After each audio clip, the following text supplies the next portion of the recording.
There will be three different categories of NFTs, and those are Apex, Limited, and Collector.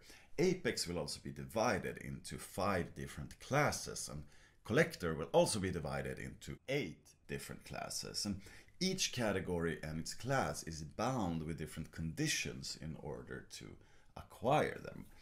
Now, it's our belief that the value of these NFTs will be determined by both its utility and its rarity, which will be specific to each category and class. So the metadata art is a very important manifestation of this NFT value. So all different categories and classes will bear a distinct art capturing various aspects of the NFT value.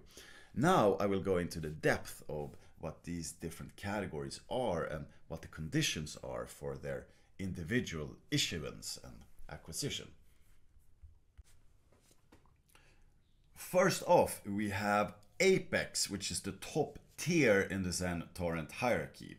There's only ever going to be 10,000 of these being possible to issue, and in order to get one, you have to choose 100 VMUs or more. You can choose whatever term date you want, but you also have to be willing to burn Zen in order to get one of these. And the amount of Zen you need to burn is determined by the class. So it hasn't been decided exactly yet how much Zen you need to burn, and it will of course differ depending on which chain you're on. But the rule of thumb here is that the higher class, the more Zen you need to burn. And as you can see here, the 5 different classes are Unicorn, Exotic, Legendary, Epic, and Rare. And for the Unicorn, there's only ever going to be 100 of these, and Exotic 900, etc. So this amounts to a total of 10,000. And also note the token IDs here. For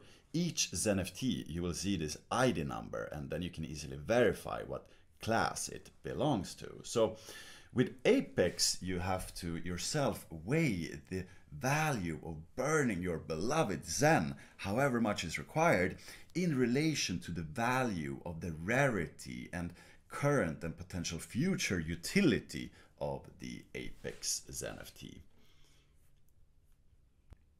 And then we have the limited NFT category, and unlike the Apex category, it's not limited by the number of tokens issued, but it's rather limited by time. And the conditions for a limited NFT issuance are that you issue them within 365 days from the deployment of the Zen Torrent smart contract.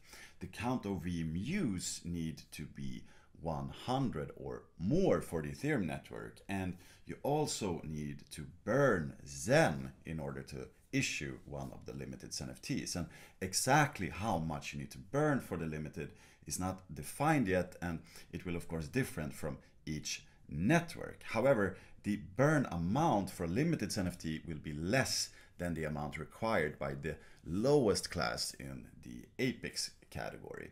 So the token IDs for limited NFTs share the same counter as the collector NFTs, and they start at 10,001, whereas the Apex start at 1 and goes up to 10,000. And this is a brilliant way how we can launch basically 3 different categories of NFTs at once.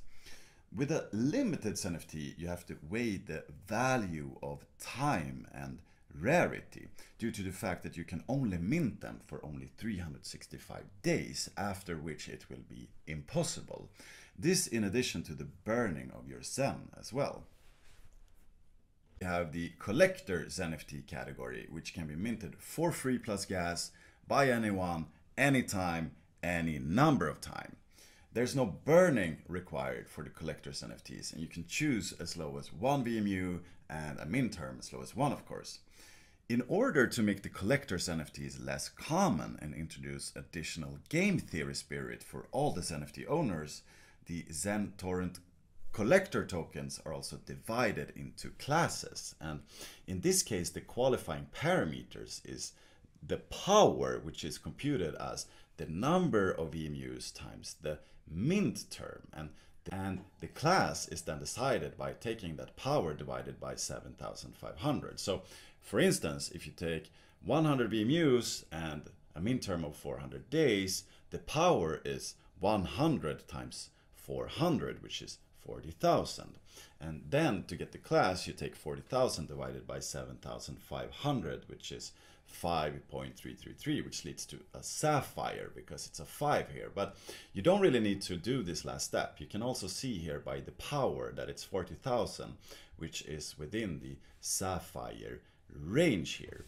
So these are the classes. You have ruby, opal, topaz, emerald, aquamarine, sapphire, amethyst, and centurion. And note that class 7 of the collector's NFTs is unbounded with regards to the power parameter. So any NFT with power above 52,501 will be classified as centurion.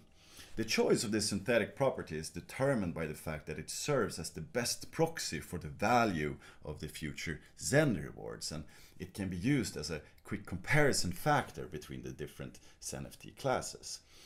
The collector's NFTs gives you the possibility to bulk mint Zen with the added benefit to trade that waiting time before the upcoming maturity date, and just as the other NFT categories does as well, but here you're not bound with time and rarity constraints.